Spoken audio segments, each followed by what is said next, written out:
Indonesia menganut asas ius sanguinis sehingga anak yang lahir di Indonesia harus mengikuti kewarganegaraan ayahnya. Kalau ayahnya warga negara asing, maka anak otomatis menjadi warga negara asing juga. Bisa dibayangkan bukan bagaimana repotnya punya anak warga negara asing di negeri sendiri. Uniknya, Ayu Azhari yang bersuamikan orang asing mengaku tak mengalami kesulitan berkenaan dengan status perkawinan campuran yang dijalaninya. Ada anakku yang warga negara Indonesia, ada anakku yang bukan warga negara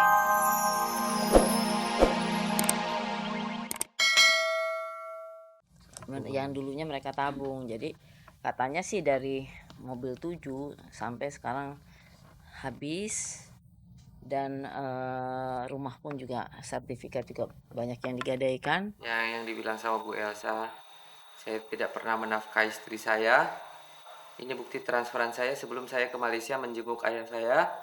Saya masih bertanggung jawab sama keluarga saya, sama rumah tangga saya. Ini saya transfer uang senilai 21.500.000 tanggal 30 September 2005. Ini alamatnya Medan. Jalan Amaliun nomor 9 Medan. Ini dari Medan. Saya transfer juga 2 juta untuk belanja. Ini Ami kasih juga, Ami kasih Saliwan itu tante Ami, tantenya dia ke tabungannya. Karena saya pakai ATM-nya dia. Oh iya, sorry. Yang dibilang mobil 8 saya jual. Saya jual. Saya nggak mau ngasih tahu kenapa saya jual mobil. Saya nggak mau ngasih tahu dalam hal ini kenapa saya jual, dan dia tahu kok kenapa saya jual mobil. Dan mobil juga saya kirim ke Medan ke tempat abang saya. Ada 2 saya kirim ke Medan mobil saya. Ada 1 saya ini ke tetangga beli, karena tetangga senang sama mobil itu. EL makin dibuat gerah dengan pernyataan-pernyataan Elsa Syarif. Harga dirinya sebagai seorang ayah kontan hancur manakala Elsa membuka kelainan yang diderita Melody di muka umum. Oleh karena itu, EL melaporkan Elsa ke Polda Metro Jaya atas dugaan penyimpangan kode etik pengacara. Kalau disinggung masa lalu itu, saya berusaha untuk menenangkan hati saya nggak mau sedih. Kini prahara rumah tangga EL dan Dea Mirela makin menggelinding. Mata banyak orang tertuju pada mereka. Dengan dilayangkannya gugatan cerai EL atas Dea, bagaimana nasib rumah tangga mereka? Mengenai hal itu, hanya EL dan Dea yang berhak menentukan. Cukuplah kita yang tahu. Nanti kita akan ketemu di pengadilan agama. Di sanalah saya cetuskan kenapa saya seperti ini. Apa sih permasalahan kita, bukan konsumsi publik yang seperti dia lakukan dan kuasa hukumnya dia lakukan. Itu yang saya harapkan. Ya udahlah, apapun yang opini masyarakat yang menghujat saya atau mungkin memojokkan saya, itu hak masing-masing orang kok. Saya sudah dari awal saya bilang saya sudah memasrahkan kepada Tuhan, mau kemana rumah tangga saya dibawa. Kalau seandainya saya dipersatukan kembali dengan EL, insya Allah kalau memang itu memang jalannya Tuhan, akan menjadi lebih baik buat saya dan rumah tangga saya. Tapi jika mungkin seandainya saya dipisahkan oleh suami saya, mungkin itu juga yang terbaik buat saya. Jadi saya memang sudah pasrah dengan apapun yang akan terjadi, tapi saya sejujurnya saya tidak menginginkan perceraian. Pemirsa, DPR sedang menggodok rancangan Undang-Undang Kewarganegaraan untuk mengganti Undang-Undang Nomor 62 Tahun 1958 yang dianggap sudah ketinggalan zaman dan tidak berpihak kepada wanita dan anak-anak hasil pernikahan campuran. Tapi ternyata pemirsa, tidak semua wanita yang bersuamikan orang asing merasa keberatan loh dengan undang-undang tersebut. Buktinya Ayu Azhari merasa nyaman-nyaman saja dengan pernikahan campurannya. Dan seperti kita ketahui, Ayu Azhari menikahi Mike Trump, seorang pria berkebangsaan Amerika. Nah, Anda mau tahu apa saja komentar Ayu Azhari? Kita saksikan bersama liputannya berikut ini.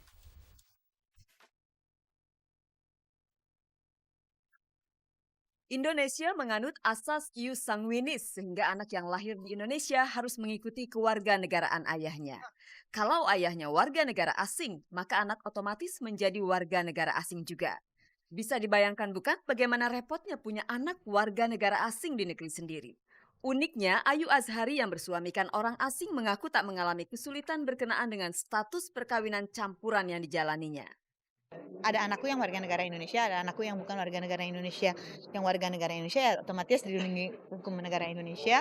Yang warga negara Amerika karena megang paspor Amerika dan tinggal di Indonesia diurus surat-surat izinnya. Jadi sebenarnya nggak ada masalah. Tahu nggak? Ada keuntungannya kalau mereka punya warga negara-negara yang sudah established. Berarti kan mereka bisa sekolah nggak bayar. Mereka bisa terdaftar di Social Security mereka. Jadi anak-anak yang campuran sebenarnya beruntung. Orang tuanya nggak perlu pikir-pikir panjang-panjang untuk membiayai sekolah mereka gitu loh. Kenapa enggak? Itu meringankan mereka kan. Kebetulan di Indonesia kayak imigrasi dan pengurusan-pengurusan gitu sangat lancar. Bagus, aku nggak punya masalah apa-apa. Kalau punya duit, kalau tidak punya uang, jadi kadang-kadang dari imigrasi itu memberikan jalan keluar, misalnya ke luar negeri dulu sebentar sambil mengurus kita. Kalau punya uang, kalau tidak punya uang, nah ini menjadi masalah. Ayu Azhari ternyata tak sendirian. Auk Murad yang juga bersuamikan orang asing mengaku tak repot menjalani pernikahan beda bangsanya. Tentu saja mantan model ini punya cara jitu untuk menyiasati dampak buruk perkawinan campuran. Salah satunya dengan membuat perjanjian pranikah. Pasti dong, saya punya prenuptial agreement, itu adalah antisipasi hukum yang saya lakukan dari awal. Sehingga ada perjanjian pisah harta. Nah, terus saya antisipasi terhadap hukum yang lain adalah saya memang tidak suka pergi ke luar negeri. Dalam artian saya melakukan pernikahan di luar negeri, saya maunya di Indonesia. Dan saya menikah dengan mengusung undang-undang perkawinan dengan agama Islam. Saya memang aman dari awal dan juga sampai dengan sekarang ya. Hanya fenomena-fenomena yang banyak sekali saya dengar adalah berasal dari teman-teman sekitar yang tidak sadar yang tidak sadar hukum, buta hukum, kemudian mereka mempunyai atau melangsungkan perkawinan campuran ya. Jadi fenomena yang ada pastinya adalah mereka kehilangan haknya untuk bisa memiliki properti ya, tanah. Kemudian juga misalnya mereka berusaha, mereka juga tidak bisa pinjam di bank ya. Kemudian juga haknya untuk menurunkan kewarganegaraan kepada si anak tidak punya ya. Dan itu berlaku kepada saya tidak bisa mewariskan kewarganegaraan kepada anak saya. Tidak semua perempuan yang bersuamikan pria asing melek hukum seperti Auk Murad ataupun punya banyak uang seperti Ayu Azhari, sehingga tak mengalami kesulitan untuk mengurus visa buat anaknya yang berkewarganegaraan asing. Ada banyak perempuan yang meratap sedih karena anaknya dideportasi atau ditinggal kabur begitu saja oleh suaminya yang kembali ke negaranya sambil membawa anaknya pula. Hanya dengan payung hukum, kejadian-kejadian seperti ini tak bakal terulang lagi dan perempuan Indonesia tak takut berjodoh dengan pria asing. Nggak ada masalah buat aku karena anak itu kalau kedua orang tuanya sepakat sebenarnya nggak ada yang harus dipertanyakan dan dipersulit gitu loh. Dan mengenai hukum yang akan disahkan, buat aku bagus untuk melindungi warga negara Indonesia yang menikah dengan orang asing. Khususnya banyak kasus-kasus memang perempuan Indonesia yang ditinggal kabur misalnya.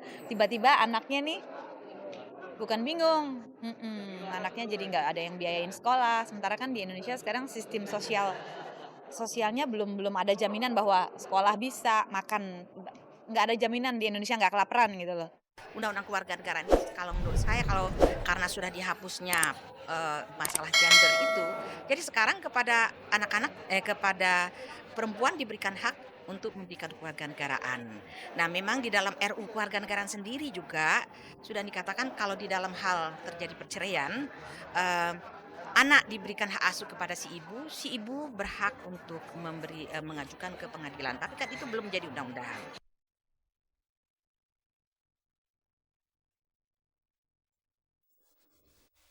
Kalau laki-laki yang melahirkan, boleh-boleh saja anak ikut kewarganegaraan ayahnya. Pemirsa, pasangan Darwis Triadi dan Citra sedang menunggu dengan berdebar hasil dari keputusan sidang perceraian mereka. Namun sepertinya Darwis harus kecewa berat karena Citra memohon kepada majelis hakim untuk menunda persidangan. Nah pemirsa, kira-kira masih adakah secerca harapan bagi Darwis dan Citra untuk kembali bersatu menjelang keputusan hakim diketuk? Kita saksikan bersama curahan hati Darwis Triadi berikut ini.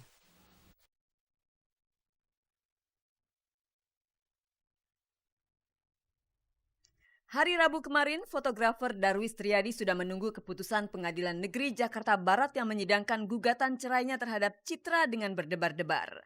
Darwis rupanya harus bersabar karena majelis hakim akhirnya menunda persidangan atas permintaan Citra. Nampaknya Darwis tinggal tunggu waktu saja untuk bercerai dengan istrinya. Jika waktu itu telah tiba, Darwis tentu harus segera menata ulang